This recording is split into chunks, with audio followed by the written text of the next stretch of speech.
नमस्कार दोस्तों, एक बार फिर से लर्न विद गुरुकुल चैनल की तरफ से मैं फिर से उपस्थित हुआ हूं एक नए टॉपिक के साथ। अपरिमेय संख्या के वीडियो को देखने से पहले उम्मीद है कि आप लोग परिमेय संख्या का वीडियो जरूर देखे होंगे, क्योंकि अपरिमेय संख्या परिमेय संख्या का व्युत्क्रम है। इसलिए परिमेय संख्या का परिभाषा यदि आप देख चुके हैं तो उम्मीद है कि अपरिमेय संख्या आपको बिल्कुल समझ में आएगा।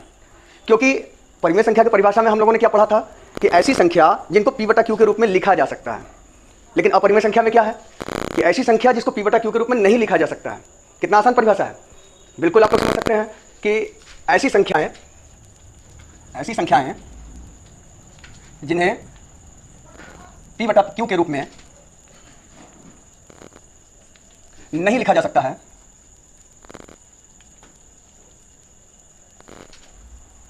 अपरिमेय संख्याएं कहलाती हैं।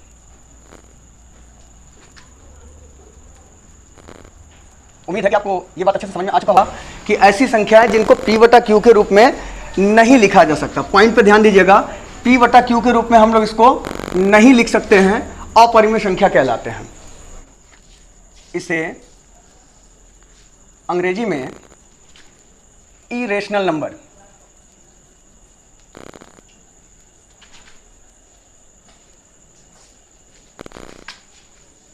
कहते हैं। आप यहां ध्यान से अगर देखें तो ये रेशनल नंबर्स लिखा हुआ है, इसके आगे प्रीफिक्स लगा हुआ है IR, अर्थात IR के साथ ये बन जाता है इरेशनल नंबर, मतलब परिमेय संख्या का उल्टा। लेकिन आपको जान के हैरानी होगी कि इसको I से हम डिनोट नहीं करते हैं, क्योंकि I इंटीजर्स के लिए होता है, I फॉर इंटीजर होता है। पूर्णांक के लिए I को हम लोग डिनोट किए हैं, जो कि हम लोग पूर्णांक के वीडियो में देख चुके हैं। लेकिन यहां पर हम लोग इसे देखें तो इसे P से प्रदर्शित करते हैं।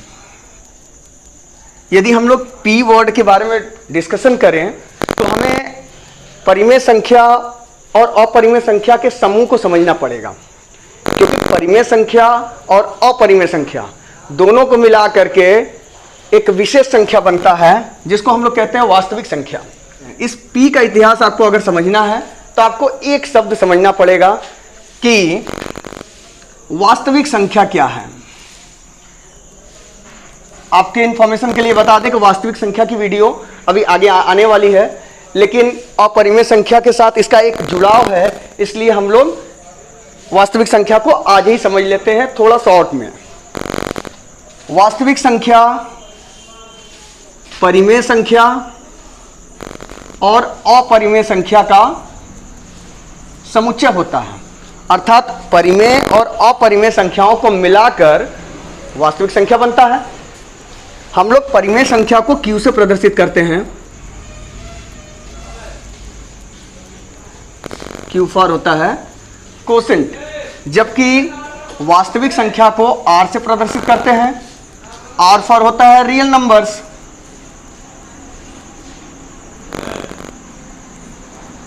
अब आप एक चीज कॉमन चीज देख रहे हैं कि यहां Q है, यहां R है, और इस चीज को हमने क्या किया, कहा कि इसको P से प्रदर्शित करते हैं। अब आप एक सीक्वेंस देखिएगा, पहले P, फिर Q और फिर R। ये एक विशेष क्रम दिखाई दे रहा है। हमने रियल नंबर को R से, रेशनल नंबर को Q से प्रदर्शित किया, तो इसका एक सीक्वेंस बनाने के लिए अपरिमेय संख्या को P से प्रदर्शित किया गया है। अर्थात P, Q, R ये एक स्पेशल सीक्वेंस है। सीक्वेंस बनाने के लिए अपरिमेय संख्याओं को P से प्रदर्शित किया गया है। अच्छा है, ये एक नया जानकारी आपके लिए मिला होगा कि अपरिमेय संख्या को P से क्यों प्रदर्शित करते हैं। किताबों में नहीं दिया रहता है, लेकिन फिर भी आपके जानकारी के लिए मैंने एक अच्छा खासा प्रयास किया है, जिससे मैं आपको और ज़्यादा अच्छा जानकारी देने की कोशिश कर रहा हूँ, ताकि पूरी बात क्लियर हो सके। अपरिमेय संख्या के परिभाषा के बाद हम लोग अपरिमेय संख्याओं के उदाहरण को समझेंगे। जैसा कि आप लोग को पता है कि परिमेय संख्याओं के अनेक उदाहरण हैं, उसी तरीके से अगर अपरिमेय संख्या के उदाहरण को देखा जाए तो अपरिमेय संख्या भी अपरिमित रूप से अनेक हैं।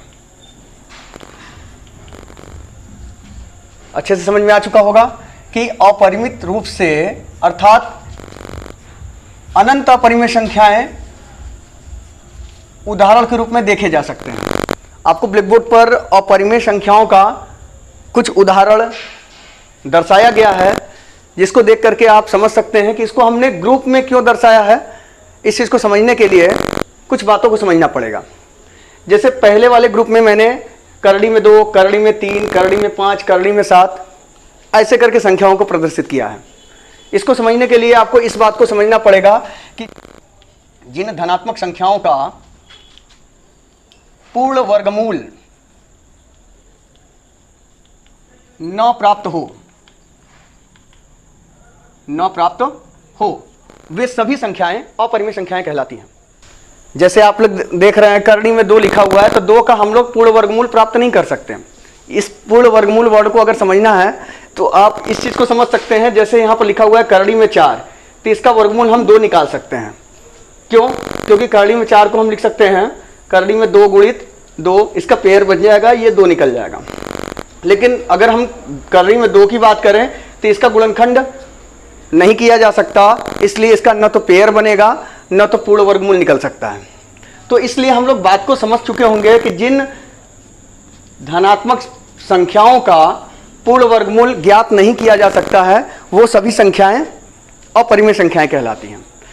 करड़ी में 3, करड़ी में 5, करड़ी में 7, इन लोगों का हम पूर्ण वर्गमूल निकाल ही नहीं सकते हैं, इसलिए ये सभी संख्याएं क्या हैं? अपरिमेय संख्याएं हैं। बात क्लियर हो चुका होगा। अब दूसरे पॉइंट पे हम लोग देख रहे हैं, सेकंड समूह हमने क्या लिखा है? सेकंड समूह में एक ऐसी संख्या लिखा है जो अनवसानी अनावर्ती है, नॉन टर्मिनेटिंग, नॉन रिकरिंग ऐसी संख्या जो न तो टर्मिनेट होती है और न ही रिकरिंग होती है। अर्थात इस संख्या को देख करके आप समझ सकते हैं कि यहां पर 0.10, यहां 1 0 लिखा हुआ है, फिर यहां 1 1 0 हो गया, यहां 1 1 1 0 हो गया, यहां 1 1 1 1 0 करके लिखा गया है। अर्थात ये संख्या रिपीट नहीं हो रही है। आपको हम एक और बात बता दें कि अनवसानी, अनावर्ती और आवर्ती ऐसी संख्याओं का समूह हम लोग आगे के वीडियो में पढ़ेंगे। यदि यहाँ पर ये बात आपको नहीं समझ में आ रही है तो बिल्कुल परेशान होने की जरूरत नहीं है, क्योंकि ये सब वीडियो आगे जो आने वाली है उसमें ये सब पूरा एक्सप्लेन किया जाएगा। जैसा कि आप देख रहे हैं कि अनवसानी अनावर्ती यहाँ पर लिखा हुआ है, हम एक आवर्ती संख्या लिख करके आपको समझा रहे हैं। जैसे यहाँ लिखा है 0.373737 डॉट डॉट डॉट लिखा होता, तो इसको हम 0.37 के ऊपर बार लगा के लिखते हैं, तो ये संख्या जो होता वो परिमेय होता।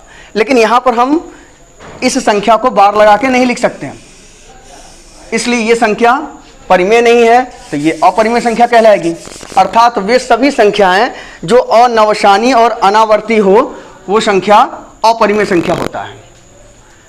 थर्ड समूह हम देख के आ रहे हैं, इसमें कुछ चिन्हों को दर्शाया गया है।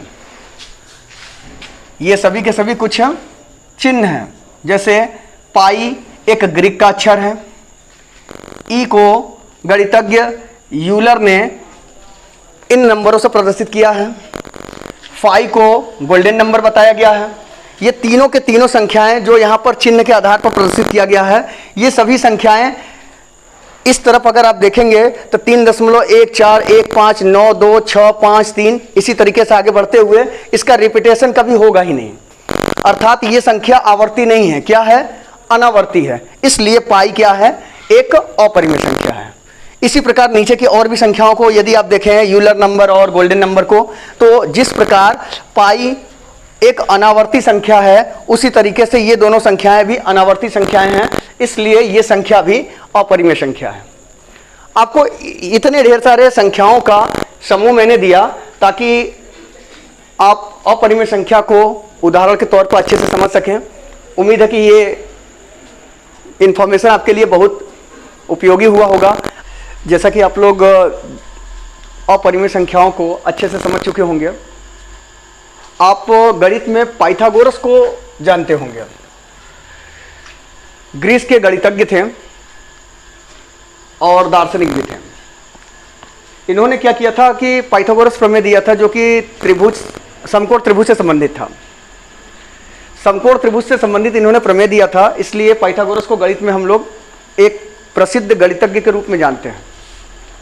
पाइथागोरस के अनुयायी अर्थात फॉलोवर, जिनका नाम था हिप्पॉक्स। ये हिप्पॉक्स महोदय ने अपरिमेय संख्याओं के बारे में बताया था। अर्थात हिप्पॉक्स ने अपरिमेय संख्या, इन्होंने करड़ी में 2 को परिभाषित किया था। साइरिन के थियोडोरस नाम के गणितज्ञ ने अन्य परिमेय संख्याओं जैसे करड़ी में 3, करड़ी में 5, करड़ी में 6, करड़ी में 7 आदि संख्याओं को इन्होंने परिभाषित किया कि ये सभी संख्याएं भी अपरिमेय संख्याएं हैं। लैम्बर्ट एवं लेजांड्रे बताया कि पाई, जो कि एक ग्रीक अक्षर है, जो कि हम लोगों ने उदाहरण में अच्छे से समझा था, पाई एक अपरिमेय संख्या है। इन 4 लोगों का नाम अपरिमेय संख्याओं से संबंधित है, जो कि विशेष जानकारी थी, मुझे लगा कि आपको देना चाहिए। और अपरिमेय संख्या से संबंधित कुछ बातें और भी रह गई, जिसको हम लोग क्लियर कर लेते हैं। परिमेय संख्या एवं अपरिमेय संख्या का योग, घटाव, गुणा एवं भाग यदि किया जाए तो हमें किस प्रकार की संख्या प्राप्त होगी, करके देखते हैं हम लोग। सपोज कीजिए कि ये 2 एक परिमेय संख्या है और करड़ी में 5 एक अपरिमेय संख्या है। अगर इन दोनों को हम लोग जोड़ लें, योग कर लें, इसी तरीके से हम लोग 2 और करड़ी में 5 को यदि घटा लें, इसी प्रकार यदि हम लोग 2 और करड़ी में 5 का गुणा कर लें, इसी प्रकार हम लोग 2 और करड़ी में 5 का आपस में भाग कर लें, तो हम लोग को ये 4 संख्याएं इस प्रकार से प्राप्त होती है। तो इसमें हम लोग देख रहे हैं कि ये 2 परिमेय संख्या है और करड़ी में 5 अपरिमेय संख्या है। इन लोगों का यदि हम जोड़ करें या घटाव करें या गुणा करें या भाग करें, तो ये जो संख्या का समूह प्राप्त हुआ है, ये सभी के सभी संख्याएं अपरिमेय संख्या है। अर्थात एक बात कि एक परिमेय संख्या और एक अपरिमेय संख्या का हम जोड़ करें, चाहे घटाव करें, चाहे गुणा करें, चाहे भाग करें, सदैव एक अपरिमेय संख्या ही प्राप्त होती है। इस जानकारी के बाद अपरिमेय संख्याओं से संबंधित पूरी बात आपको क्लियर हो चुकी होगी। अब इसके आगे नई वीडियो के लिए तैयार रहिएगा। लर्न विद गुरुकुल चैनल आपके लिए हमेशा मददगार रहा है और आगे नई नई वीडियो लाता रहेगा।